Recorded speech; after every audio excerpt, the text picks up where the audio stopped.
விருதுநகரில் தண்ணீர் தொட்டி திறக்க வந்த எம்எல்ஏவை முற்றுகையிட்ட பொதுமக்கள் இங்கு அடிப்படை வசதிகள் இல்லை என கூறி வாக்குவாதத்தில் ஈடுபட்டிருக்கின்றனர். அண்மை செய்தியாக நாம் பார்த்துக் கொண்டிருக்கிறோம். கூடுதல் விவரங்களை எமது செய்தியாளர் செந்தில்குமார் வழங்க கேட்கலாம். வணக்கம் செந்தில்குமார்.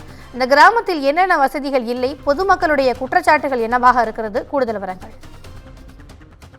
அதாவது திவ்யா, விருதுநகர் ஊராட்சி ஒன்றியத்துக்கு உட்பட்ட பேராளி மற்றும் சின்ன பேராளி ஆகிய கிராமத்தில் மத்திய அரசின் ஜல் ஜீவன் மிஷன் திட்டத்தின் கீழ் சுமார் 60,000 லிட்டர் கொள்ளளவு கொண்ட மேல்நிலை நீர்த்தேக்க தொட்டியை 20,20,20,000 மதிப்பீட்டில் கட்டி முடிக்கப்பட்டது. இந்த மேல்நிலை நீர்த்தேக்க தொட்டியை பொதுமக்கள் பயன்பாட்டிற்காக திறப்பதற்காக விருதுநகர் சட்டமன்ற உறுப்பினர் AR சீனிவாசன் அவர்கள் வருகை தந்திருந்தார்கள்.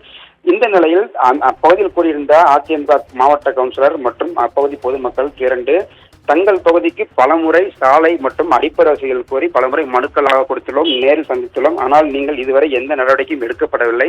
ஆனால் தற்போது மத்திய அரசின் கட்டப்பட்டுள்ள இந்த நீர்நிலை தேக்க தொட்டியை திறப்பதற்கு மட்டும் வருகை தந்தீர்கள் என கூறி அவரிடம் வாக்குவாதத்தில் ஈடுபட்டனர். தொடர்ந்து 1 மணி நேரத்துக்கு மேலாக அந்த இடத்தில் வாக்குவாத போராட்டம் என்பது நடைபெற்றது.